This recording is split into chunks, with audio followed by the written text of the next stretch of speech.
أعمالنا من يهده الله فلا مضل له ومن يضلله فلا هادي له ونشهد أن لا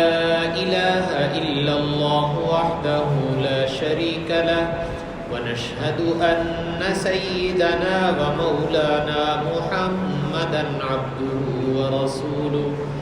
أما بعد فأعوذ بالله من الشيطان الرجيم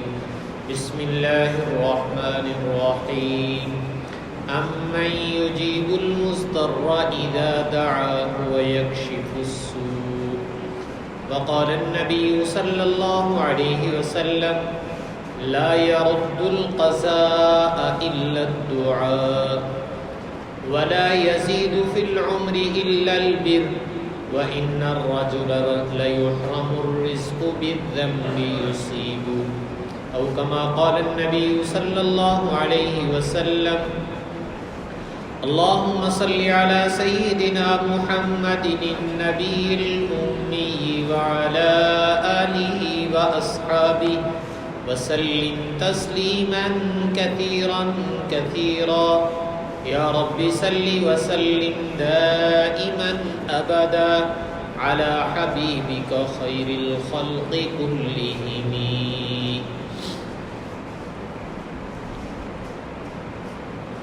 اللہ جل شانہ نے اس آیت کریمہ میں ایک سوال قائم کیا ہے اور اس کا جواب ہے جو بندوں سے اللہ تعالیٰ دلوانا چاہتے ہیں. اللہ تعالیٰ نے سوال یہ قائم کیا ہے امن یجیب المضطر اذا دعا، کون سی وہ ذات ہے اس کائنات کے اندر جو مضطر پریشان حال انسان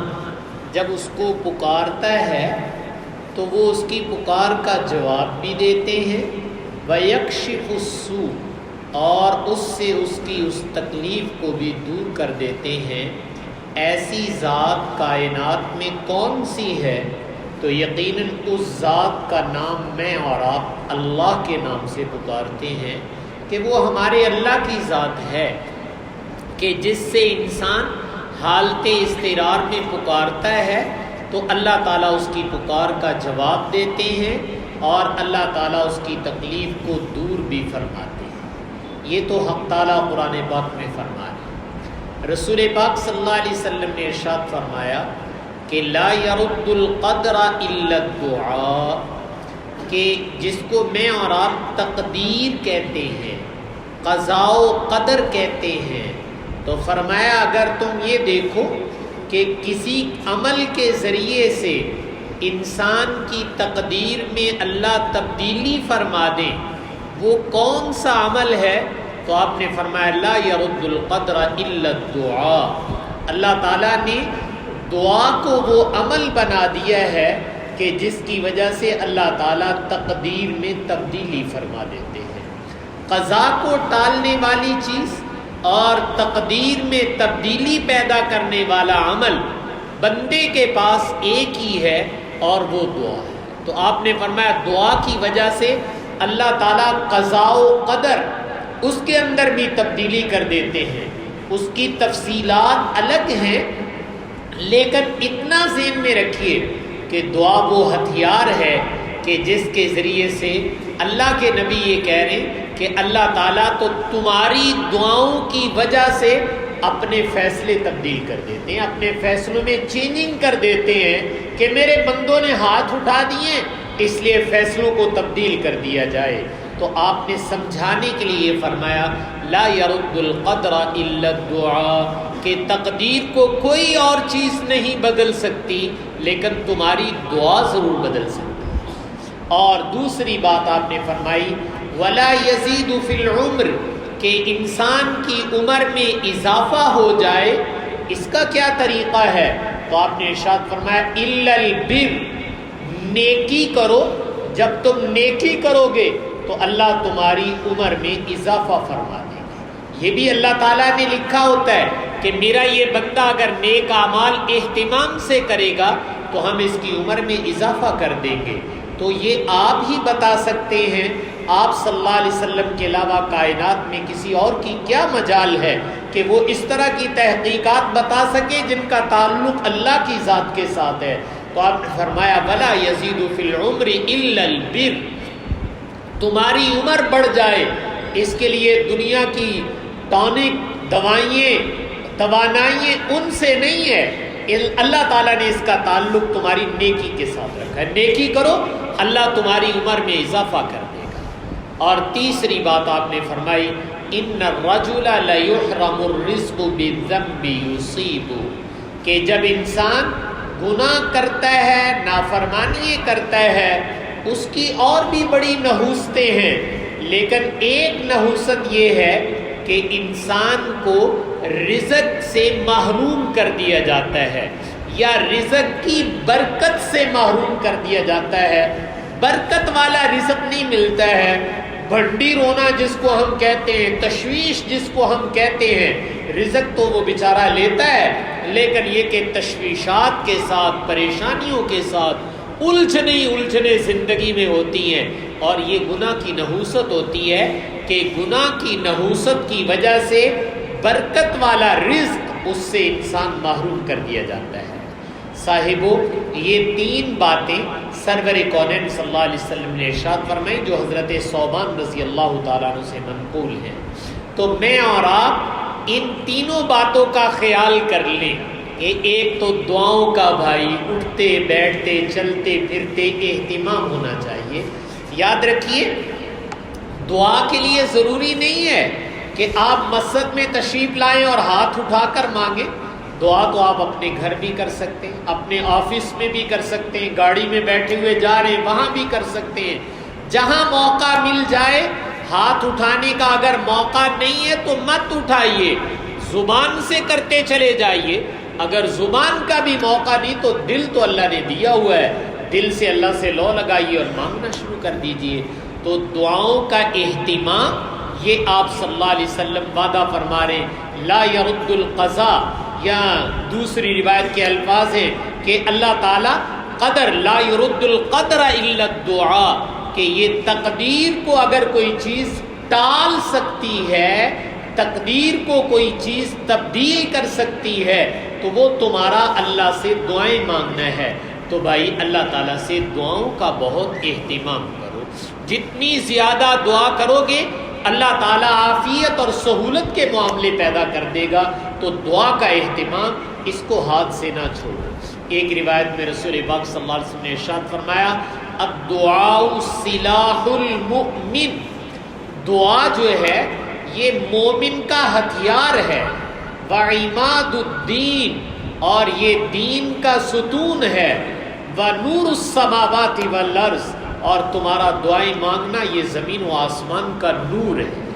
تو اس لیے جو ہمارا ہتھیار ہے، ہمارے نبی ہمیں بتا کر گئے ہیں، تو بھائی ہتھیار کو تو ہر وقت اپنے ہاتھ میں رکھنا چاہیے، بلکہ ہتھیار کو استعمال کرنا چاہیے۔ تو اس لیے میں عرض یہ کر رہا ہوں کہ دعا تقدیر کو بھی بدلے گی، اور دعا کو تمہارے نبی کہہ کر جا رہے ہیں کہ الدعاء سلاح المؤمن، یہ مومن کا ہتھیار ہے۔ تو اس لیے دعائیں گھروں میں بھی مانگیں، خود بھی اس کا اہتمام کریں، بچوں کو بھی اس پہ لگائیں کہ دعا کا دامن نہ چھوڑو بھائی، دعا اہتمام سے کرو۔ میں نے کہا ہاتھ بھی اٹھانے کی ضرورت نہیں ہے، اپنے کام کاج پہ بیٹھے ہو، بیٹھے بیٹھے گنگناتے رہو، جاتے جاتے گنگناتے رہو۔ تو جتنی دعاؤں کا اہتمام زیادہ ہوگا، اللہ اپنی قضاء و قدر کو، اپنے فیصلوں کو میں نے کہا تبدیل کر دیں گے، لیکن اس میں میرا اور آپ کا یہ کردار ہوگا کہ ہم اللہ سے دعا مانگیں۔ تو دعاؤں کا اہتمام کیا جائے، اس میں کمی نہیں آنی چاہیے۔ اور دوسری چیز نیکی، آپ لوگ ماشاءاللہ تازہ تازہ رمضان گزار کے ہٹے ہیں، تو بھائی جیسے رمضان میں ہم نیکی کر رہے تھے، تو رمضان گزرنے کے بعد نیکی کا دروازہ بند نہیں کرنا چاہیے، نیکی کو جاری رکھنا چاہیے۔ دیکھیں پہلے آپ 2 پارے تلاوت کرتے تھے، اب 2 نہیں تو 1 کر لو، آدھا کر لو، آدھا پاؤ کر لو، لیکن ختم تو نہ کرو۔ یہ جو نیکی کو ہم ختم کر دیتے ہیں یہ بہت نقصان دہ ہے، یاد رکھیے۔ رسول پاک صلی اللہ علیہ وسلم نے ایک روایت میں ارشاد فرمایا احب الاعمال الی اللہ ادومها وان قل، اللہ کے نزدیک تمہارے اعمال میں سب سے زیادہ پسندیدہ عمل وہ ہے، وہ نیک عمل ہے جو تم مسلسل کرتے ہو، پابندی کے ساتھ کرتے ہو، وَإِن قَلَّ، اگرچہ مقدار اس کی تھوڑی ہی کیوں نہ، مقدار تھوڑی کر لو لیکن ختم نہ کرو، اپنی نیکی کو جاری رکھو۔ تو جو تم ذکر، تلاوت، دعا، سخاوت جو نیکی کر رہے تھے بھائی اس نیکی کو جاری رکھو، اس میں کمی آ جائے لیکن ختم نہیں ہونا چاہیے۔ اگر آپ نیکی کو جاری رکھتے ہیں تو آپ صلی اللہ علیہ وسلم فرما رہے ہیں وَلَا يَزِيدُ فِي الْعُمْرِ إِلَّا الْبِرُّ، میری امت کے لوگوں تمہاری نیکی تمہاری عمر کو بڑھا دے، چاہے عمر میں برکت ہو جائے چاہے سال بڑھ جائیں، وہ اللہ کی مرضی ہے، لیکن تمہاری عمر برکت والی ہو جائے گی اگر تم نیکی کا تسلسل جاری رکھو گے۔ تو اس لیے بھائیو نیک اعمال اہتمام سے اپنے نبی کے کہنے سے کرو، اس سے اللہ عمر بڑھاتے ہیں، عمر میں برکت دیتے ہیں، اور دعا سے اللہ قضاء و قدر کو ٹالتے ہیں۔ اور بھائی اگر ہم گناہ کرتے ہیں تو یہ بڑے ڈرنے کی چیز ہے، اس لیے کہ گناہ کر کے اپنے پاؤں پہ کلہاڑی چلا رہے۔ آپ صلی اللہ علیہ وسلم فرما رہے ان الرجل لیحرم الرزق بالذنب یصیب، کہ انسان برکت والی روزی سے محروم کر دیا جاتا ہے ان گناہوں کی بدولت جس کو وہ دنیا میں کرتا ہے۔ تو گناہوں سے بھائی اپنے آپ کو بہت بچاؤ، ہر طرح کے گناہ سے بچنا ہے، اس لیے کہ ہمیں برکت والی روزی چاہیے۔ تو اللہ کا وعدہ ہے تم اپنے آپ کو گناہوں سے بچاؤ، اللہ تمہیں برکت والا رزق عطا فرمائے گے۔ تو اس لیے حالات کے تناظر میں بھائیو دعاؤں کا اہتمام بہت زیادہ کریں، صدقے کا اہتمام بہت زیادہ کریں، نیکی کا اہتمام بہت زیادہ کریں، اور اپنے ماحول میں احتیاطی تدابیر بھرپور اختیار کریں، لیکن حوصلہ رکھیں، حوصلہ نہ چھوڑنا۔ بھائی میں شروع سے آپ سے کہتا آ رہا ہوں حوصلہ بہت بڑی چیز ہے، اس لیے اللہ کی طرف نظر اور حوصلہ بلند ہونا چاہیے۔ جتنے حوصلے ماحول میں بلند رہیں گے انشاءاللہ آپ کا دفاعی سسٹم وہ اچھا چل سکے گا، لیکن جب حوصلے پست ہو جاتے ہیں تو پھر آدمی بالکل لاغر ہو جاتا ہے، کمزور ہو جاتا ہے۔ لیکن احتیاطی تدابیر کے ساتھ ساتھ یہ جو میں نے آج 3 عمل آپ لوگوں سے عرض کیے ہیں، اگر اللہ تعالیٰ توفیق عطا فرمائے تو میں عرض کروں گا اپنے دوستوں سے شیئر کریں، بالخصوص خواتین، بچے جو معصوم بچے ہوتے ہیں، اللہ میاں جب ان کے ہاتھ دیکھتے ہیں تو بہت خوش ہوتے ہیں، بلکہ ایک روایت میں آپ نے فرمایا ان اللہ حیی کریم، تمہارا اللہ بڑا حیا والا ہے اور تمہارا اللہ بڑا کریم ہے،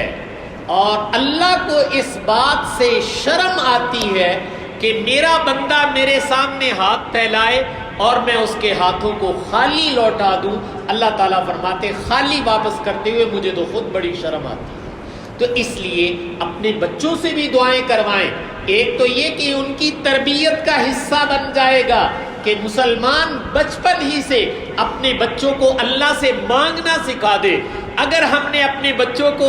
اللہ سے مانگنا سکھا دیا تو بہت بڑا احسان کرنا ہے۔ حضرت جابر ابن عبداللہ رضی اللہ تعالیٰ عنہ کہتے ہیں میرے والد جب فوت ہونے لگے تو مجھے بلایا اور بلا کر کہا بیٹے کوئی مشکل وقت آ جائے نا، کوئی مشکل اوکھا ویلا تیرے تے آ جائے تو کہا میرے مولا سے جا کر کہہ دینا تیرا کام بن جائے گا۔ یہ بچے تھے، یہ بات پوری طرح سمجھ نہ سکے۔ عربی میں مولا کا لفظ کسی بڑے کے لیے بھی بول دیا جاتا ہے، جیسے ہم آپس میں کہہ دیتے ہیں فلانے چودھری صاحب نو کہہ دیں، چاچے نو کہہ دیں، مامے نو کہہ دیں تیرا کام ہو جائے گا۔ تو کہنے لگے کہ میں نے پوچھا مولا کون ہے؟ تو ان کے والد فرمانے لگے بیٹے مولا تو میرے اللہ ہے، اس لیے